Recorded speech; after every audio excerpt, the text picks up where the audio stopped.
island of Sodor.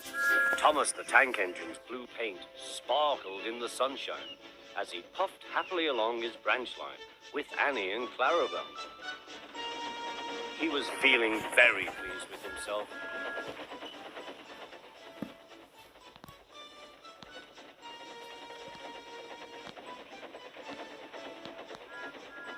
"Hello, Thomas," whistled Percy. "You look splendid."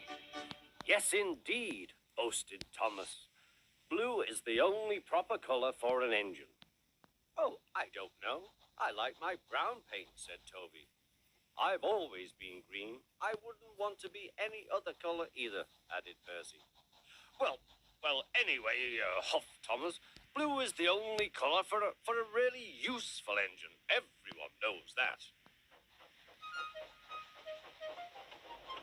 Percy said no more. He just grinned at Toby. Later, Thomas was resting when Percy arrived. A large hopper was loading his trucks full of coal. Thomas was still being cheeky. "Careful," he warned. "Watch out with those silly trucks." Go on, muttered the trucks. "And by the way," went on Thomas, "those buffers don't look very safe to me." The last load poured down. "Help! I'm choking!" cried Thomas. "Get me out!" Percy was worried, but he couldn't help laughing. Thomas's smart blue paint was covered in coal dust from smoke box to bunker. "Ha ha," chuckled Percy. "You don't look really useful now, Thomas. You look really disgraceful." "I'm not disgraceful," choked Thomas. "You did that on purpose. Get me out."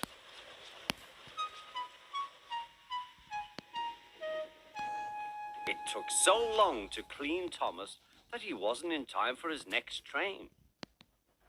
Toby had to take Annie and Clarabel. "Poor Thomas," whispered Annie to Clarabel. They were most upset.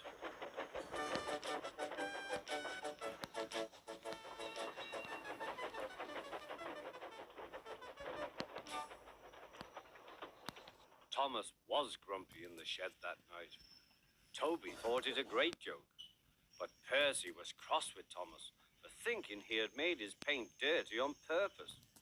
Fancy a really useful blue engine like Thomas becoming a disgrace to the Fat Controller's Railway. Next day, Thomas was feeling more cheerful as he watched Percy bring his trucks from the junction. The trucks were heavy and Percy was tired.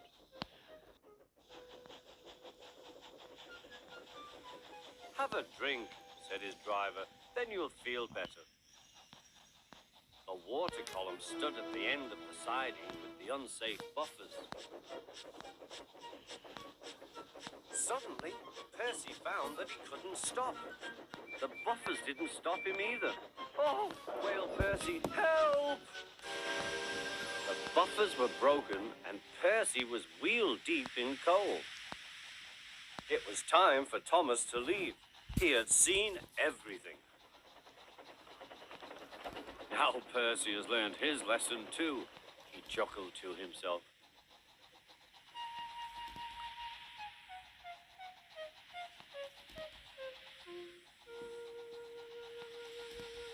That night, the two engines made up their quarrel. "I didn't cause your accident on purpose, Thomas," whispered Percy. "You do know that, don't you?" "Of course," replied Thomas, "and I'm sorry I was cheeky. Your green paint looks splendid again, too.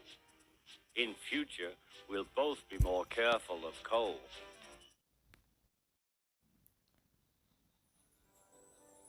The island of Sodor is surrounded by beautiful blue sea.